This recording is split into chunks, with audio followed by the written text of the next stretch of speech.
I've walked away from good men for reasons that seemed to make sense at that time. It took me years to notice it was the same reason every time. Welcome to Project Loving Myself, the podcast where we dive deep into the messy, beautiful journey of self-discovery, self-love, and healing. You know the man I mean. He texts back. He shows up when he said he would. He tells you how he feels without you having to dig for it. And instead of feeling safe, you feel flat, a little restless. You start noticing things. Maybe it's the way he chews, how available he is all the time, how he doesn't quite challenge you. You get the ick. Somewhere in the back of your mind, a sentence forms that you'd be embarrassed to say out loud. I think I'm bored. Then 3 months later, you're lying awake at 2 a.m. over a man who gives you almost nothing.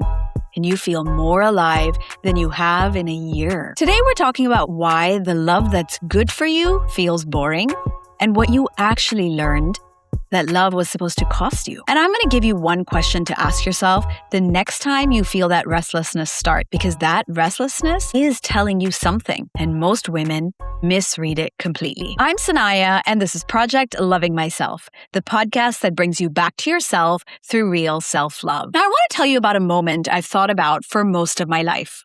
My little brother was bleeding profusely from his forehead. It was an accident. And my mother, she was furious at me again. I remember standing there and just listening to her yell at me, not defending myself, just taking it. And what I felt in that moment wasn't really about the blood or the accident. It was something much older and much quieter than that. It was the feeling of being the one in trouble again, the way I always was. My little brother was my mother's favorite. In our Indian household, that wasn't unusual. He was a boy, and boys carried a different kind of value. And I understood this without anybody ever actually saying it to me, the way children always understand things that adults never quite say aloud. Now, I want you to notice what I did with that, because this is the part that really matters to you, will probably make total sense for you. I didn't withdraw. I didn't go quiet. I did the complete opposite. I made myself impossible to ignore. I rebelled. I pushed back. I got into trouble over and over. And I want to be honest about what that actually was, because for years, I thought that was just my personality. It wasn't. It was a strategy. Being in trouble was at least being noticed. If I couldn't be the favorite, I could be the one who couldn't be overlooked. I didn't know it back then, but I was just a little girl who wanted her mother to see her. Now, here's what I want you to understand about a strategy like that. It works. That's the whole problem. It worked. It got me attention. It got me a reaction. It got me some version of being seen. And when a strategy works for a child, the child doesn't retire it at 18. She takes it with her. So that little girl grew up. And she carried it into every relationship she ever had. I spent years chasing love that felt just out of reach. I was drawn to people who couldn't quite give me what I needed. And when someone did love me fully, freely, without conditions, without me having to do anything, without me having to perform or earn it, I didn't trust it. It was wrong. It felt wrong. It felt too easy. I'd get restless. I'd get bored. And I'd move on. For a long time, I thought I had a relationship problem. Then I thought I had a commitment problem.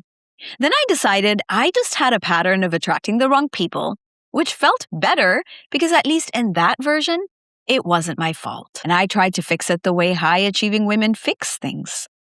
I worked on the symptoms, then the behavior, the choices, the outcomes. I got better at communicating. I got better at spotting the red flags. I read the books.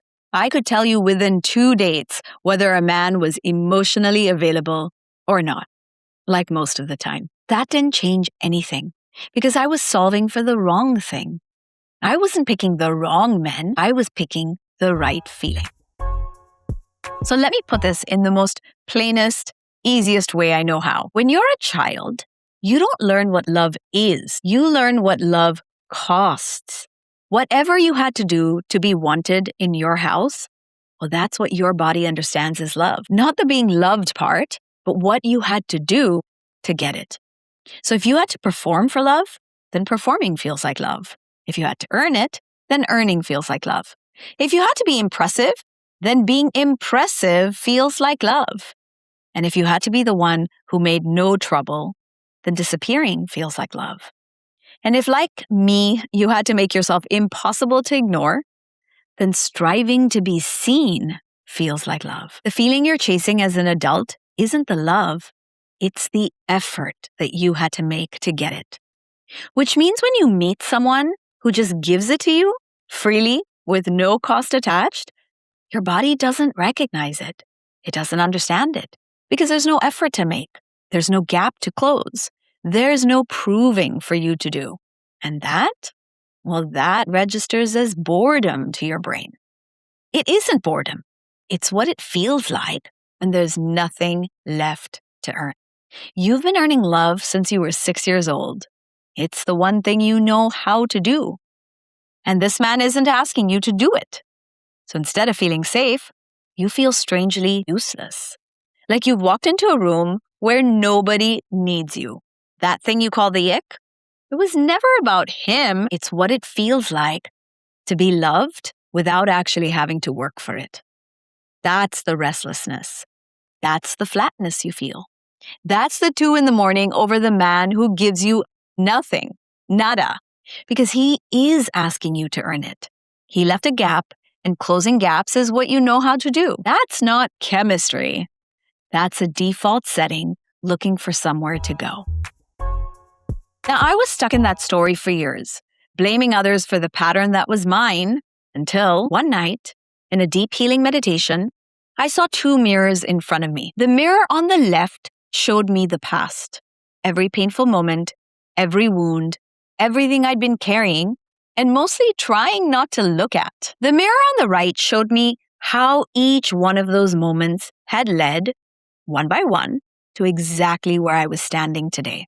And for the first time, I could see the thread running through all of it. The girl who never felt like the favorite.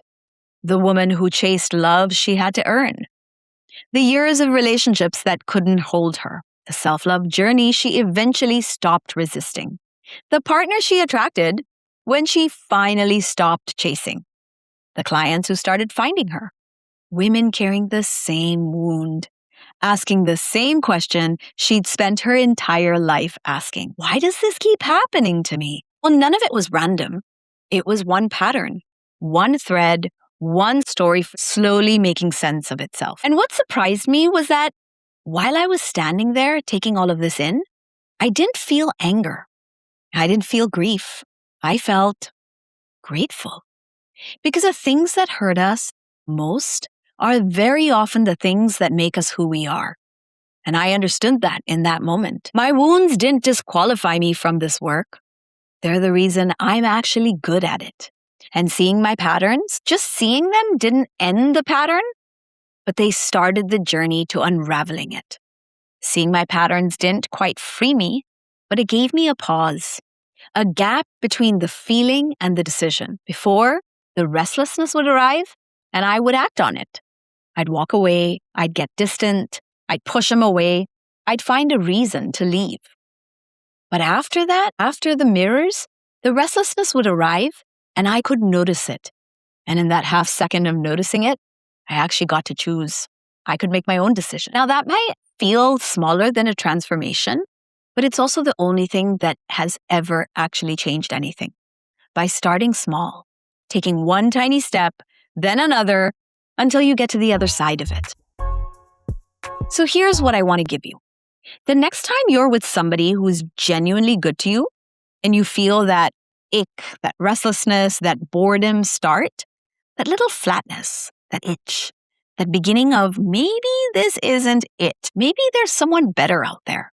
But I don't want you to talk yourself out of it, and I don't want you to act on it either. I'm going to invite you to just ask yourself one question. What is it that I'm not getting to do here? Not what's missing in him, not what's wrong with this relationship. I mean, your mind will happily answer that one. It'll give you a list, and every item on it will sound reasonable, valid. So ask the other question. What is it that I'm not getting to do here? Am I not getting to prove myself? Am I not getting to earn it? Am I not getting to fix anything? Am I not getting to wait and wonder and read into things and overthink like I normally do? Am I not getting to be the one who tries harder? And then sit with whatever answer arrives, because that's the thing you learned to do to be loved. And right now it's got nowhere to go. And it's disguising itself as a red flag about him. Once you can name it, it stops running your decisions. A feeling you can name is a feeling you can question, a feeling you can challenge, and a feeling that you can reject. And I want to say this too, because I don't want to be absolute about it. Sometimes the restlessness, it's real. Sometimes you genuinely don't want him or the relationship anymore. This question doesn't force you to stay with someone if you don't want it. It just makes sure that when you leave and if you choose to leave, you're leaving for a reason that's from this relationship. And you're not carrying out a decision that was made about you when you were 6 years old. I want you to think about something before we get to the close of this episode. Think about your house growing up, your childhood. Not the difficult parts. I'm not asking you to open all of that up today. I just want you to look at one thing. What did you have to do to feel loved? Were you the good child, the easy one, the impressive one, the funny one, the one who didn't need anything, the one who managed everyone's feelings, the one who caused so much trouble that you got noticed? Whatever that was. Take a look now at your last 3 relationships and notice whether you were doing that same thing. It might look a little different, but there's something very familiar about that behavior. Is it the same behavior you were doing when you were a child? Now, most women, when they do this exercise honestly, they find that they've been playing the same role for 20 years with 4 different people. So let me bring this back to where it all started. When he takes a day to text back and you can't stop checking your phone, that isn't love. It's a feeling you've had before. You've had it long before you met him. It's the feeling of waiting, earning, proving, working hard for love. And when he texts back right away and you feel nothing, that's not because there's something wrong with him. It's because you're not working for it. It's too easy. You're not bad at love. You're extremely good at a version of it that keeps costing you. So I'm not going to tell you that just seeing the pattern will fix it or listening to the episode will do that. It doesn't. But what it does do is it gives you a pause, an invitation. And for the first time, it gives you a chance to make a choice that's truly yours. So if you take one thing from today, let it be this. The love that's good for you doesn't feel boring because it's boring. It feels boring because it doesn't ask you for the thing you learned to give to get love. And the restlessness you're feeling, the ick, the itch, again, it's not always about him.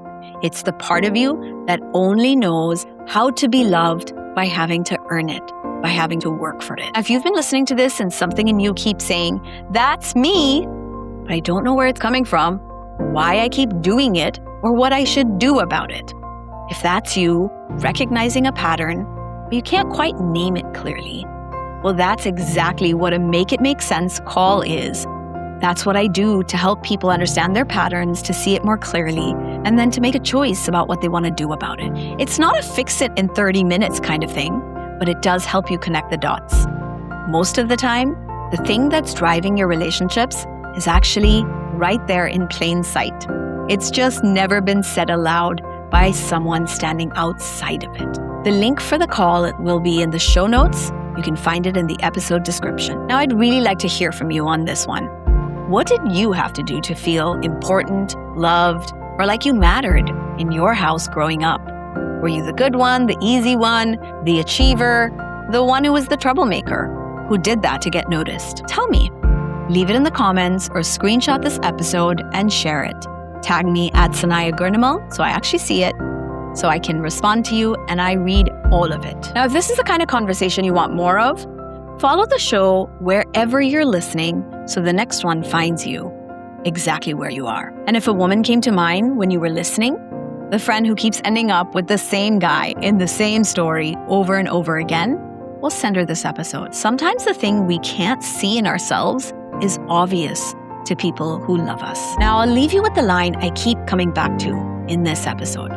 When you're a child, you don't learn what love is. You learn what love costs. And that is the biggest tragedy of all. The little girl who made herself impossible to ignore wasn't doing anything wrong. She was doing the only thing she knew that worked at that time. She deserves your compassion, not your embarrassment, not your shame. And so does the woman she became. You are loved.